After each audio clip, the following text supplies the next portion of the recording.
Lain niyang kulit, tsak ika'y mapapaibig. Ang bibi mo at ang bibi ko. I love you! Love you, pare. Bibo! Bibo! Yes, friend, ako'y nagbabalik, DJ B-Boy Bibo, para sa ating tuloy-tuloy na BB time tungkol sa usaping bullying.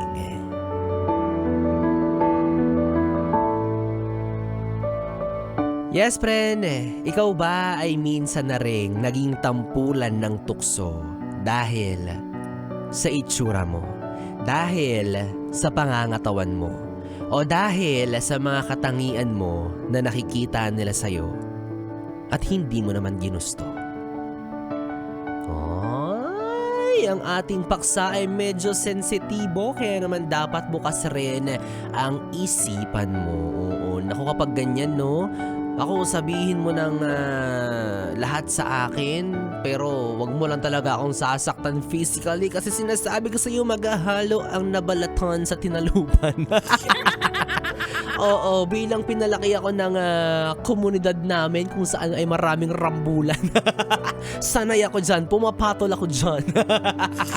Charot lang. Siyempre, we don't promote violence, but I'm trying to say is, huwag mong hamakin ang lahat ng taong feeling mo ay kakayan-kayanin mo. Dahil meron at merong papatol sa'yo. Meron at meron kang makakatapat na hindi mo kakayanin. Promise. O kaya kapag ganyan, yes friend, sabihin mo sa mga bully, what is beauty if your brain is empty? O, diba? Kapag sinasabi nila na pangit ka, pangit ka, pangit ka, sabihin mo, ikaw maganda ka nga. Bubayta ka naman. Charot. Wag gano'n kasi magiging bully ka rin pag gano'n. Diba? Magiging katulad mo lang sila kaya wag mo nang patulan. Pero seryosong usapan mga yes friend. Isa rin po or isa pa rin ang bullying sa mga issue ng ating lipunan na hanggang sa ngayon ay hindi pa rin natutugunan. Diba? At kung iisipin ay sadyang nakakalungkot, diba? Nakakalungkot man isipin pero mas laganap ito sa mga lugar na hindi natin inaasahan, sa mga lugar na dapat namumutawi ang kabutihan, diba? Kung saan ay dapat itinuturo ang kagandahang asal. At ang nakakalungkot, nangyayari ito sa mga kabataan. What happened, diba? Kabataan ang pag-asa ng bayan pero ang nangyayari nagsasabunutan, nagsasapukan, nagsusungal-ngalan, di ba? Tapos ang kinakalaban yung walang kalaban-laban. Nangyayari siya, nag-i-exist siya sa mga eskwelahan, sa mga palaruan, which is very unexpected kasi hindi ba dapat yun yung mga lugar kung saan ay safe ang isang tao? Safe ang mga bata? Safe yung anak mo? Safe yung mga kalaro niya? Pero bakit ganon? Kaya mapapatanong ka minsan di ba? Kung bakit may mga ganyang klase ng tao na sa murang edad, bayolente na. Nangahamak na ng kapwa. Nangaapak na ng kapwa-tao. Bakit nagsisimula siya at a young age? Kung minsan or madalas yung akala nila ang laki-laki na nila diba? Na parang kaya ko ng sarili ko. Papatulan ko lahat ng humarang sa daan ko. Banggain nyo ko, kilalanin nyo kung sino kinakalaban nyo. Wow, nagpapatimpla ka pa nga ng gata sa mama mo. Tapang-tapang mo na, madapa ka nga lang ng isang beses, umiiyak ka na, umaatungal ka na. Diba, akala nila walang makakatibag sa kanila. Yun, akala nila isa na silang malaking institusyon, malaking pader. Even the biggest people can't do that. Diba, walang karapatan ng kahit sino sa mundong ito na manghamak ng kapwa-tao kasi hodang sabihin mo na kung sino ka, anak ka ni ganito, anak ka ni ganyan, may posisyon ka sa ganito, may posisyon ka sa ganyan. Diba? Wala kang karapatan. Kahit sino sa atin, walang karapatan. Yung mga bully, akala nila tiklop lahat sa kanila, di ba? Pero pag pinatulan mo naman, Mama! Papa! Ang sakit! O baka naman sabihin mo, binubuli kita, umiiyak ka na dyan. Diba? Tapos sasabihin ng nanay, naku, bakit nyo ginaganyan yung anak ko? Grabe naman kayo, hindi nyo ba alam napakabuti niyang tao? Di ka sure, Nay, oy? Di ka sure pag nasa labas dyan, Nay, oy? Kapag kahalubilan niya ng mga kalaro niya rin, nangangaltok yan siya. Pag sa inyo, tahimik lang siya kasi takot sa inyo, pero pag sa mga kalaro niya, nangungutos yan. Ay, nako, kaya bilang mga magulang po, no? Bilang mga guardian, bilang tagapatnubay sa mga bata, kasi hodang anak mo yan, pamangkin, apo, whatsoever. Importante po yung values na isinasaksak, sinusuksok, nilalagay, tinatanim sa mga kokote ng batang yan. Wow. Wow, na para bang magulang na si Biboy. Diba? Kung ako, anak ko lang yan, ay hindi, ano ko yan, i-unfriend. Unfriend. O i-unsan ang daughter ko yan. Hindi ko anak yan, bahala ka dyan. Kung ganyan yung anak ko, talipanda, sakit sa ulo, yung ng kapwa-tao, bahala ka sa buhay mo, salbahin mo yung sarili mo. Diba? So again, mahalaga po yung guidance ng parents sa mga anak nila. Kasi, totoo naman, paulit-ulit tong sinasabi, cliché na nga kung pakikinggan eh. Pero sa bahay po, sa tahanan po, nagsisimula ang lahat. Nasa kung ano yung ginagawa ng mga magulang, yun yung tutularan nila. Sabi nga ng mga matatalinong magulang, ang mga bata, mga espongha, mga sponge, lahat ng nakikita nila sa paligid nila, ina-absorb lang nila. And eventually, nagiging characteristics na nila. So, ganun din tayo. Kapag ikaw, yung bata, yung anak mo, ina-expose mo sa mga bagay na hindi maganda, yun yung tutularan niya. Yun yung malaking tendency, ha? Pero pag in-expose mo siya sa mga mabubuting bagay, sa mga magagandang gawain, sa mga mabubuting tao na parang si Biboy Bibo, lalaking mabuting tao yung anak mo. Wow. Mabuting tao yan, si Biboy Biba. Yes, sir. Charot lang. Diba? Kung ano yung nakikita nila, yun yung gagawin nila. Kaya, we have to be sure. We have to be careful sa kung saan natin ilalagay yung mga anak natin.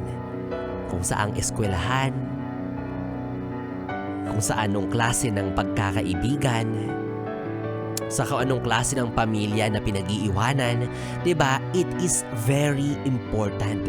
Kahit sabihin mo na mabuti kang ina, mabuti kang ama, mabuti kayong mag-asawa, never kayo gumawa ng masama, pero kung yung anak mo, hahayaan mo lang sa piling ng mga taong may hindi magandang ugali, malaki yung tsansa na tularan niya yung mga bagay na yun.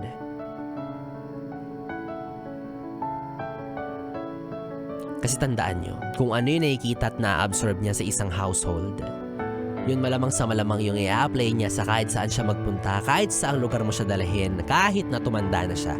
Pero kung itinuturo natin yung puro kabulastugan,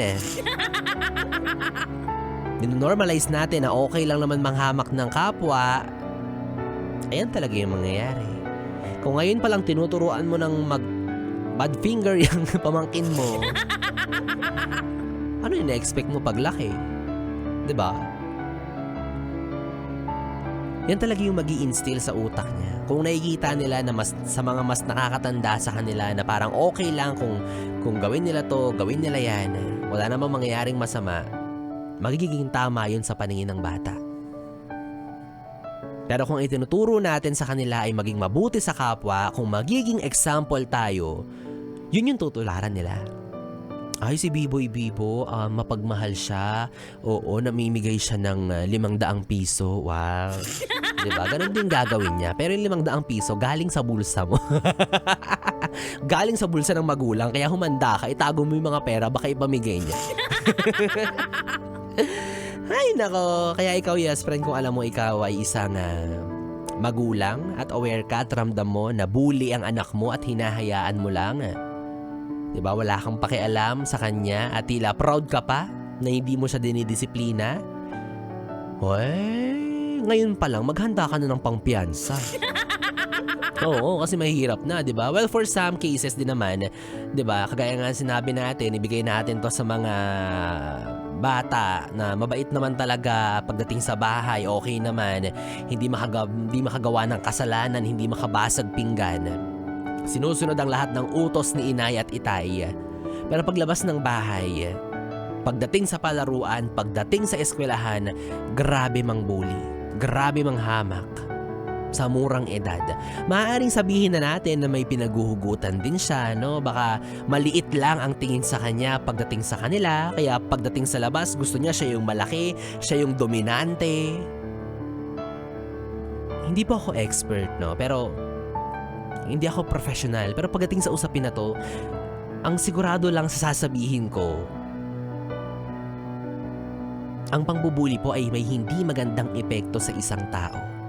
Both ways. Sa biktima, 'di ba? Pagdating sa nambubuli at sa nabubuli, may hindi po siya magandang epekto. Kasi especially for those who are victims of bullying, hindi nila alam na grabe na pala yung epekto sa kanila, na nasisira na pala yung kumpiyansa nila sa sarili.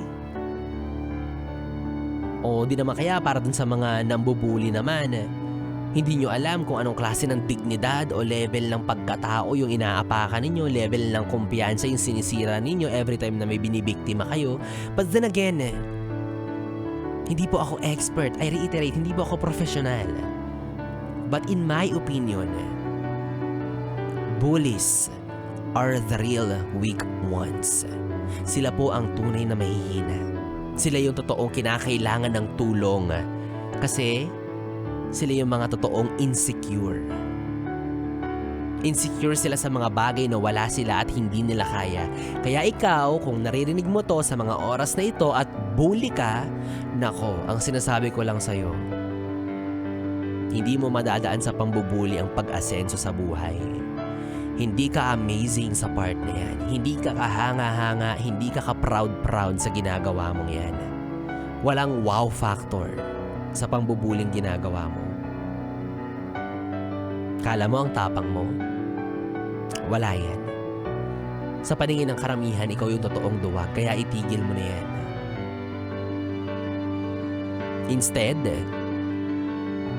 gumawa ka ng tama at kabutihan sa kapwa mo. Kasi yun yung tipo ng tao, di ba? Yun yung mga klase ng katangian na hinahangaan at pinapalakpakan. Tsaka humanap ka ng katapat mo, pwede ba? Alam naman namin na kinakaya-kaya mo lang yung mga mas maliliit or mas mahina sa'yo, pero pag kinharap na sa'yo yung mas malakas sa'yo, wala na, tumitiklop ka na, bahag na yung buntot mo. Diba? O again, di kita binubuli, baka sabihin mo, binubuli ako ni Biboy Bibo. Tinamaan ka, kasi alam mo na ikaw yung tinutukoy ko. Ano ka ba? Sinasabi ko lang yung totoo, diba? Nakilalanin mo yung babanggain mo. Or mas better, huwag ka nang bumangga sa kahit sino. Lahat ng mga kasalubong mo, huwag mong banggain. Salubungin mo sila ng may ngiti sa labi, pwede mo silang yakapin. Pagkakamalang ka nga lang sira ulo, pero bahala ka sa buhay mo. Oo. Kasi odang mas malaki o mas maliit pa yan sa'yo, mas magandang mabuhay ng walang binabanggang kapwa mo. Namumuhay ka ng payapa, namumuhay ka ng maayos, lahat kaabati mo, lahat kabatian mo, di ba? Masaya yan. Huwag mong paliitin yung mundong ginagalawan mo. 'Di ba? Yung hirap sa'yo na pagsasabihan ka lang ng konti, feeling mo binubuli ka na eh. Totoo, ikaw naman talaga yung bully. Partida, payapa pa ako ha. Kalmado pa akong nakikipag-usap sa'yo. What more pag nakuha mo yung gigil ko? Ano?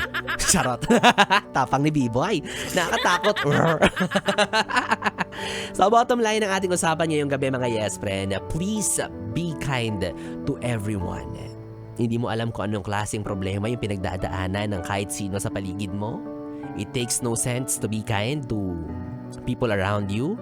Kaya para po sa mga yes friend natin, no, na nabibiktima ng bullying, yung mga hindi makatulog sa gabi, natatakot na pumasok sa eskwelahan, sa trabaho, kinabukasan, kasi alam nilang nandun na naman yung mga titira sa kanila, alam nilang nandun na naman yung mga mambubuli, 'di ba? Alam nilang nandun na naman yung mga mambabardagol sa kanila. Lagi mong tatandaan na may nagmamahal sa'yo. Mahalaga ka sa mundo at alam mo sa sarili mo yung totoo na hindi ka mahina. May pakinabang ka, may boses ka, may lakas ka at hindi ka talunan. Katulad ng sinasabi nila. Okay, may ibubuga ka Yes. Mabaho nga lang, pero charot. Baka sabihin mo, binubuli na naman kita. Hindi ako ganun, no? Hindi ako bully. Sinong why ang charot? Charot lang. Ito naman, masyado naman. Hay naka, well anyways mga yes friend, para patunayan ko sa inyo na mahal ko kayo at hindi ko kayo kailanman bubulihin. Yes. Eto na, patunay ito na si Biboy Bibo ay dapat niyong tularan dahil lang tulad ko ay namimigay ng 500. Diba? Kaya naman ito na ang hinihintay mong mahalagang anunsyo kung sino nga ba ang mapalad maswerteng makatatanggap ng tumataginting na 500 piso para sa ating ACS! ACS! ACS! Yes, friend! Kung pakiramdaman lang naman ang pag-uusapan pagdating sa pagmamahal sa kapwa, ako na yan. Wow. Hindi, kami na yan dito sa Yes FM dahil araw-araw po ay namimigay kami ng 4 na tig 500 piso para sa 4 na masiswerte nating yes friend na sumasali at nananalo. Kaya naman sumatotal 2,000 piso po ang ipinamimigay natin dito araw-araw. At eto na nga, ngayong gabi para sa araw ng Martes. Oo, ito na ang huling mananalo para sa araw na to. Congratulations sa pagmumukha. Huwag natin patagalin to. Eto na yung pangalan niya. Come on, let's go! Oh, congratulations, Gleason Lastimado! Oh, ang swerte-swerte mo, Gleason, dahil bukod kay Biboy Bibo, ang pumili sa'yo ay si Bea Bugs. Yes. Kaya magpasalamat ka kay Bea Bugs. Dahil nasa kanya ang yaman naming lahat. O kaya Gleason, kung narinig mo to sa mga oras na ito, kung hindi ka pa humihilik, hindi ka pa nakanganga, hindi ka pa tululaway, ang kailangan mo naman gawin ay mag-send ng iyong valid ID and of course, ng iyong GCash number kung saan namin isi-send ang iyong 250. Nabawasan. Hindi, 500 pesos yan, walang labis, walang kulang. O sabi niya dito, nag-message siya, salamat po, Ma'am Bea. O yan tayo diba? Nakalimutan mo si B-Boy. Magpasalamat ka sa akin, dali. Si Bea, naalala mo, ako hindi? Ano? Ano? Tara.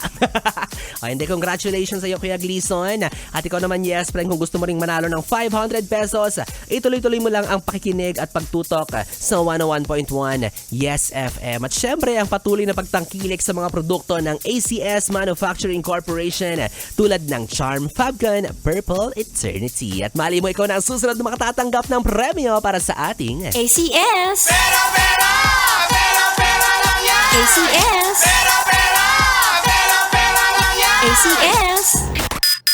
Yes, friend, 3 oras na BB time ang ating pinagsamahan. Nakapiling nyo po ang BB nyo sa radyo, ang DJ na mabilis bumayo ang dila sa mikropono. Ako po si DJ B-Boy. B-Boy, Bibo, magkasama't magkarinigan tayong muli bukas sa parehong oras. Dito lang sa istasyong No Problem, ang 101.1 Yes FM. Solid! Oras natin, 11:48. Good night, BB. Mwah, mwah.